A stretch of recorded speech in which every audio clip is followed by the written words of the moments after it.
Hello students, অনেক দিন পরে আবার ক্লাস, অনলাইন ক্লাস। আজকে আমাদের যে বিষয় আলোচনা আমি করব তা হচ্ছে বচনের বিরোধিতা।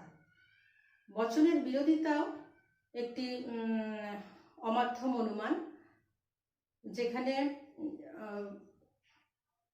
দুটো বচন পরস্পর বিরোধিতার সম্বন্ধ কি সেই বিষয় নিয়ে আলোচনা হবে। এই ক্ষেত্রে দুটো নিরপেক্ষ বচন লাগবে এবং সেই বচন দুটি একই উদ্দেশ্য এবং বিধেয় থাকবে। একই উদ্দেশ্য এবং বিধেয় যুক্ত দুইটি বচনের মধ্যে যে পারস্পরিক যে লজিক্যাল সম্বন্ধ, সেই সম্বন্ধ বিষয়ই হচ্ছে বচনের বিরোধিতা চ্যাপ্টার। তো বচনের বিরোধিতা যে সংজ্ঞা বা কাকে বলে সেটা হচ্ছে একই উদ্দেশ্য এবং বিধেয়যুক্ত দুটি বচনের মধ্যে একই উদ্দেশ্য এবং বিধেয়যুক্ত দুটি বচনের মধ্যে যখন কেবলমাত্র দুটো বচনের মধ্যে গুণের পার্থক্য থাকবে, যখন কেবলমাত্র পরিমাণের পার্থক্য থাকবে, আবার যখন গুণ এবং পরিমাণ উভয়েরই পার্থক্য থাকবে, তখন বচন দুটির মধ্যে যে পারস্পরিক সম্বন্ধ, সেই সম্বন্ধকে বলা হয় হচ্ছে বচনের বিরোধিতা। তাহলে কি বললাম? আমাদের আজকের ক্লাসের বিষয় বচনের বিরোধিতা। এই বচনের বিরোধিতা একটি অমাধ্যম অনুমান। এই বচনের বিরোধিতা কার কার মধ্যে হবে? কার মধ্যে হবে? দুটো নিরপেক্ষ বচনের মধ্যে হবে, এবং যে কোনো নিরপেক্ষ বচনের মধ্যেই হবে না। একই উদ্দেশ্য এবং একই বিধেয়যুক্ত দুটি নিরপেক্ষ বচনের মধ্যে বিভিন্ন ক্ষেত্রে যে পার্থক্য থাকে, তার ভিত্তিতে যে বচন দুটির মধ্যে যে পারস্পরিক যে যৌক্তিক সম্বন্ধ, সেই সম্বন্ধকে বলা হয়ে হচ্ছে বচনের বিরোধিতা। এর যে সংজ্ঞা, তাহলে যদি বলা হয় বচনের বিরোধিতা কাকে বলে, তখন বলতে হবে যে একই উদ্দেশ্য এবং বিধেয়যুক্ত দুটি বচনের মধ্যে, একই উদ্দেশ্য এবং বিধেয়যুক্ত দুটি নিরপেক্ষ বচনের মধ্যে যখন কেবলমাত্র গুণের পার্থক্য থাকে, বা যখন কেবলমাত্র পরিমাণের পার্থক্য থাকে, আবার যখন গুণ এবং পরিমাণ উভয়ের পার্থক্য থাকে, তখন বচন দুটির যে পারস্পরিক সম্বন্ধ, সেই সম্বন্ধকে বলা হচ্ছে বচনের বিরোধিতা। আমি তোমাদের বোর্ডে দেখিয়ে দিচ্ছি। এই বচনের বিরোধিতা আমাদের এই সম্বন্ধ অনুযায়ী, এই যে তিনটে শর্ত, কি কি শর্ত?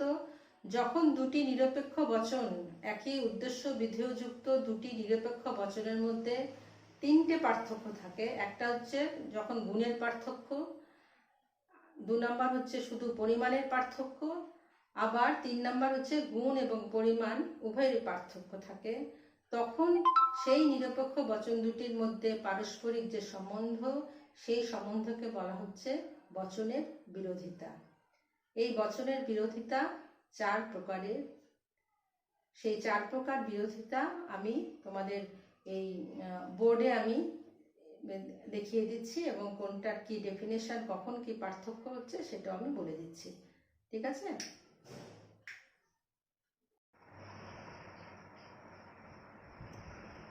তাহলে সংজ্ঞাটা তোমরা বুঝলে, বললাম। এখন যে বিরোধিতা, আমাদের 4 প্রকার বিরোধিতা আছে। 4 প্রকার বিরোধিতা হচ্ছে বিপরীত বিরোধিতা, অসম বিরোধিতা, অধিক বিপরীত বিরোধিতা, বিরুদ্ধ বিরোধিতা। এই 4 প্রকার বিরোধিতা এই ছকটার মধ্যে, এইটাকে বলা হয় চতুর্বর্গ পরিকল্পনা। এই ছকটার মধ্যে বোঝানো যায় এই বচনের বিরোধিতা, এই 4টি বচনের মধ্যে যে কী ধরনের সম্পর্ক, এবং 4 ধরনের সম্পর্ক আছে। প্রথম সম্পর্ক বিপরীত বিরোধিতা। বিপরীত বিরোধিতা, দেখো আমাদের নিরপেক্ষ বচন 4টি আছে, এ, ই, আই, ও। আমরা এটা জেনেছি আগে। তাহলে এ, ই হচ্ছে সার্বিক বচন। এই সার্বিক বচনের মধ্যে পার্থক্য হচ্ছে শুধু গুণের পার্থক্য। তাহলে বিপরীত বিরোধিতা এরকম হবে। আমরা জানি যে বিরোধিতা হতে গেলে কন্ডিশন হচ্ছে একই উদ্দেশ্য এবং বিধেয় যুক্ত বচন হতে হবে। তো যখন একই উদ্দেশ্য এবং বিধেয় যুক্ত দুটি সার্বিক বচনের মধ্যে, এ এবং ই দুটি সার্বিক বচন, যখন একই উদ্দেশ্য এবং বিধেয় যুক্ত দুটি সার্বিক বচনের মধ্যে শুধুমাত্র গুণের পার্থক্য থাকে, তখন বচন দুটির পারস্পরিক সম্পর্ককে বলা হচ্ছে বিপরীত বিরোধিতা। তাহলে বোঝা গেল বিপরীত বিরোধিতা। একই উদ্দেশ্য এবং বিধেয় যুক্ত দুটি সার্বিক বচনের মধ্যে যখন শুধুমাত্র গুণের পার্থক্য থাকে, তখন তাকে বলা হচ্ছে বিপরীত বিরোধিতা। আর ঠিক বিপরীত বিরোধিতার আরেকটা রূপ হচ্ছে যখন বিশেষ বচনের মধ্যে এই বিরোধিতাটা হয়। আই বচন এবং ও বচন দুটোই বিশেষ বচন, এর মধ্যে পার্থক্য শুধু গুণের। তাহলে অধীন বিপরীত বিরোধিতার সংজ্ঞা কি হবে? একই উদ্দেশ্য এবং বিধেয় যুক্ত দুটি বিশেষ বচনের মধ্যে যখন বিরোধিতার সম্পর্ক হয়, সেই সম্পর্ককে বলা হয় হচ্ছে অধীন বিপরীত বিরোধিতা। আচ্ছা, এবার 3 নম্বর, দুটি একই গুণযুক্ত, একটা সার্বিক বচন একটা বিশেষ বচন, একটা সার্বিক বচন আর একটা বিশেষ বচন, এ সার্বিক আই বিশেষ, ই সার্বিক ও বিশেষ, যখন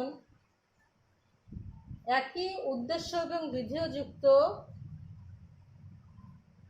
দুটি বচনের মধ্যে শুধুমাত্র পরিমাণের পার্থক্য থাকে, একই উদ্দেশ্য এবং বিধেয় যুক্ত দুটি বচনের মধ্যে যখন শুধুমাত্র পরিমাণের পার্থক্য থাকে, গুণ একই থাকে, তখন বচন দুটির পারস্পরিক সম্বন্ধকে বলা হয় হচ্ছে অসম বিরোধিতা। অসম কেন বলা হচ্ছে? কারণ এ বচন সার্বিক বচন, আই বচন বিশেষ বচন, ই বচন সার্বিক বচন, ও বচন বিশেষ বচন। তাই অসম বিরোধিতা দুটো বচনের মধ্যে হয়, একটা সার্বিক বচনের মধ্যে আর একটা একটা সদর্থক বচনের মধ্যে, একটা নৈনর্থক বচনের মধ্যে।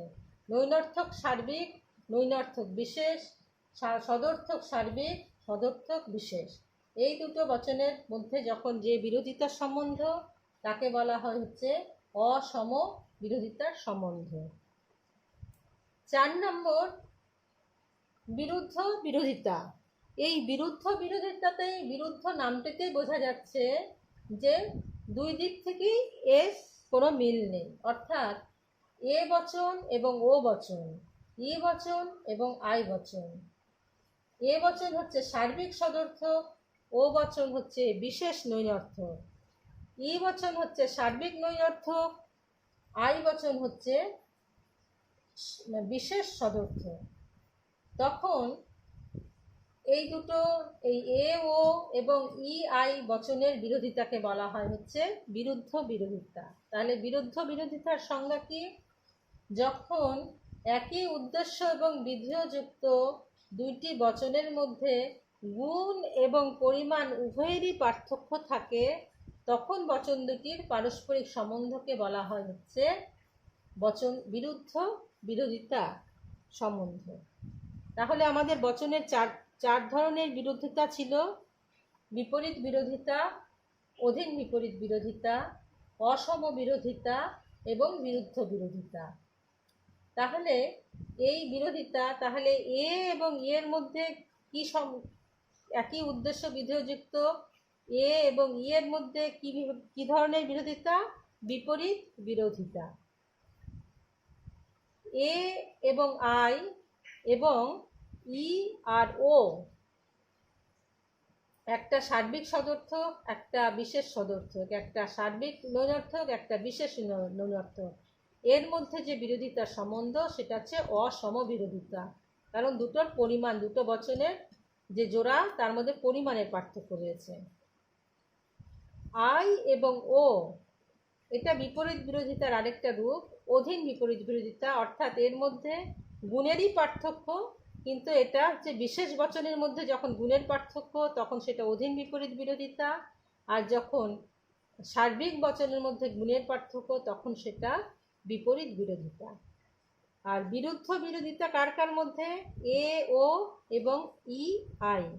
এ বচন সার্বিক সদর্থক, ও বচন বিশেষ নৈনর্থক। ই বচন সার্বিক নৈনর্থক, আই বচন বিশেষ সদর্থক। এদের মধ্যে যে বিরোধিতা সম্বন্ধ সেটা হচ্ছে বিরুদ্ধ বিরোধিতা। তাহলে বচনের বিরোধিতার সংজ্ঞা এবং 4 প্রকার বচনের বিরোধিতা, সেই 4 প্রকার বিরোধিতা এই যে ছকটা আমি দেখালাম, এই ছকের মধ্যে থেকে আমরা বুঝে নিতে পারি। এটাকেই বলা হয় বচনের চতুর্বর্গ পরিকল্পনা।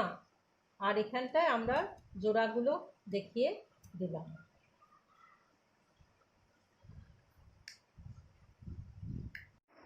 তাহলে এই ছিল বিরোধিতার চ্যাপ্টার।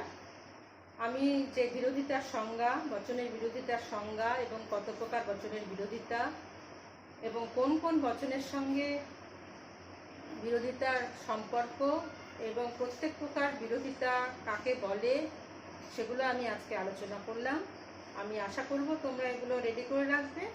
আমি নেক্সট ক্লাসে এই চ্যাপ্টার থেকে কী ধরনের প্রশ্ন আসতে পারে সেগুলোও আমি আলোচনা করে দেবো। ঠিক আছে? ভালো থেকো।